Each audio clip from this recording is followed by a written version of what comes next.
திருமணம் நடந்து விட்டது. ஆமா. அதனால வந்த உறவர்கள்லாம் பசியோடு இருப்பாங்க. ஆமா. அதனால அனைவருக்கும் நம்ம சாப்பாடு போடணும். அனைவருக்கும் அன்னதானம்.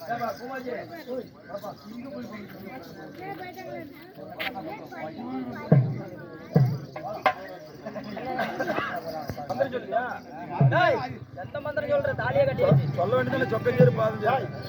இருந்தாலும் ஒவ்வொரு நாடகம் சரி இந்த நாட்டுக்கு அனுப்பிட்ட சேனா சனிகள் வந்திருக்கிறது. இது என்ன இருக்கு? என்ன நடக்கிறது ஐயா? இந்த நாட்டில் திருமணம் நடந்து இருக்கிறது. அப்படியா? அதாவது இங்க சென்னைக்கு உணவளிப்பார்கள் ஐயா. 30 கோடி மக்களுக்கும் சோறு போட்டு இருக்கிறாங்க. ஆண்டி பரதேசி பிச்சைக்கார அஞ்சகாரி யார் வந்தாலும் அரண்மனைக்குள்ள உள்ளே கூட்டி சோறு போடுறாங்க. அப்படியா? ஆமா. அப்படி ஆகட்டும். அந்த மன்னர் எடுத்த சொல்லி நாளை விட்டு அமர்கிறேன்.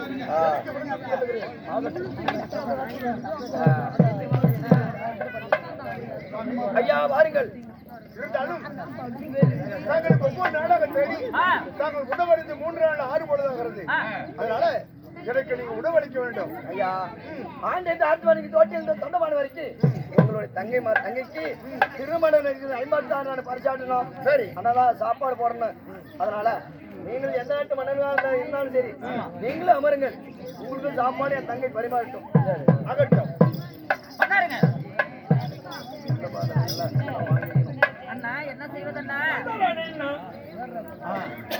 தங்கா அண்ணா அனைத்துடைய நம்ம திருமணத்துக்கு வந்தவங்களுக்கு அனைவருக்கும் நீ சாப்பாடு பரிமாற வேண்டும். ஆமா, ஆகட்டும் அண்ணா.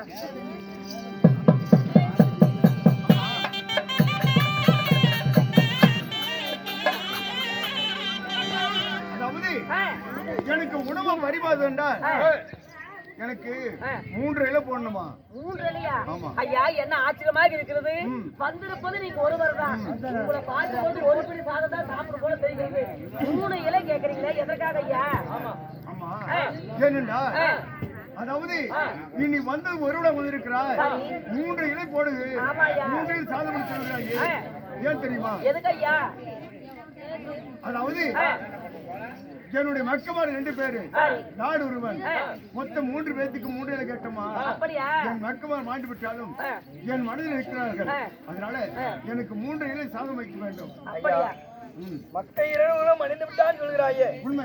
இப்படி வந்திருக்கிறீங்களே, உங்களுடைய பேர் தான் என்ன? எதனால இருந்தாங்க, எதனால இருந்தாங்க, உங்க பெயர் என்ன, உங்களுடைய கோலம் என்ன காரணம், எதனால இப்படி ஆண்டி சந்தேகம் போல வந்திருக்கீங்களே?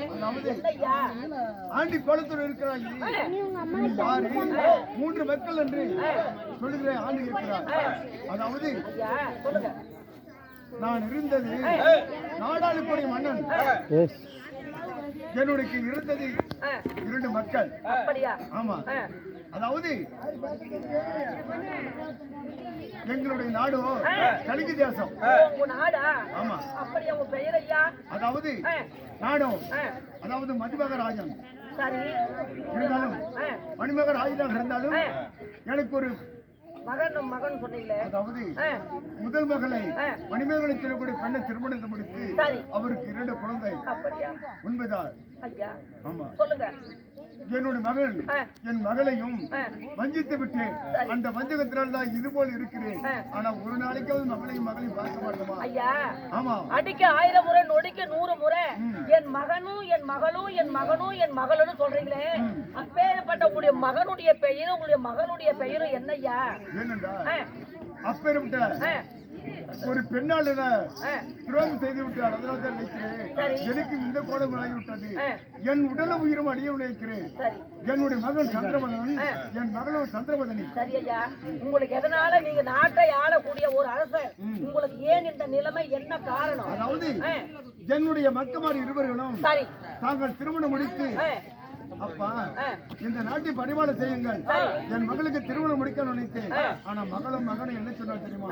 பள்ளிக்கு சென்று வரும்போது பிள்ளையில்லா, அதாவது தாயில்லா பிள்ளை தலைமையில் அடிக்கிறார், தாயில்லா பிள்ளை தடுதலை பிள்ளை சொல்கிற தந்தையை நீ திருமணம் முடித்துக் கொண்டாதான் நான் முடிச்சுட்டு கொள்வேன், தங்கிக்கு திருமணம் முடிப்பேன்னு சொன்னார்.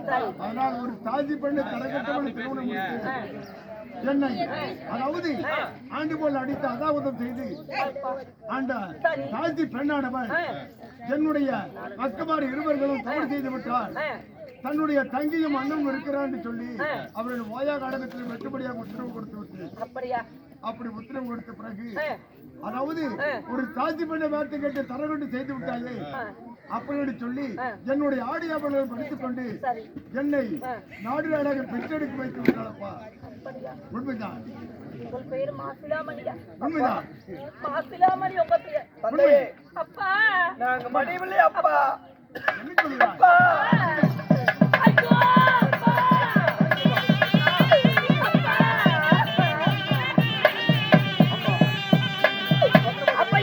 என்ன கோலம்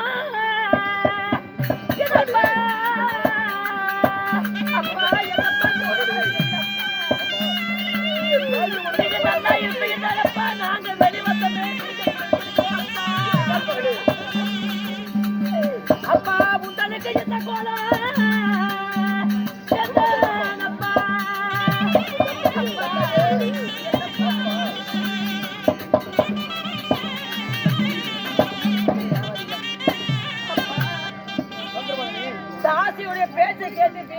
பேச்சை கேட்டு ஒரு அண்ணனும் ஒரு தங்கையும் ஒன்றாக இருப்பாங்களா? அத கூட அறியாமல் நீங்க நம்மளுடைய பிள்ளைகள் தவறு செஞ்சிருப்பாங்களா அப்படின்னு கொஞ்சம் கூட சிந்திப்பில்லாம அவளோட பேச்சு கேட்டு எங்க இருவரையுமே வெட்ட சொல்லி கொலையாளிகளை வச்சீங்களப்பா. நாங்க எதற்காக போனோம்? நாங்கள் இருவரும் போனாலும் கூட இந்த நாட்டில் என் தந்தையார் நலமாக இருக்க வேண்டும் என்றுதானே நாங்கள் விட்டு நாட்டை விட்டு வந்தோம். உங்களுக்கு இந்த நிலைமையா அப்பா?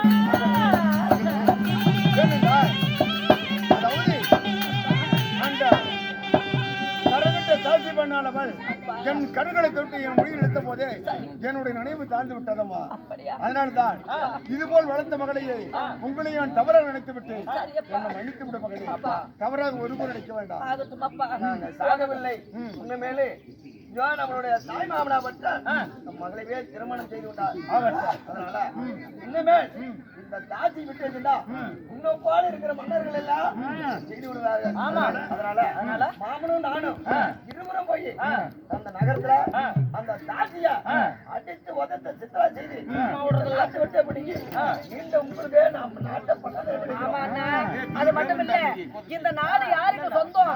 அப்பா அடுத்தது உங்களுக்கு சொந்தம். அந்த நாட்டை அவள் ஆள்வதா?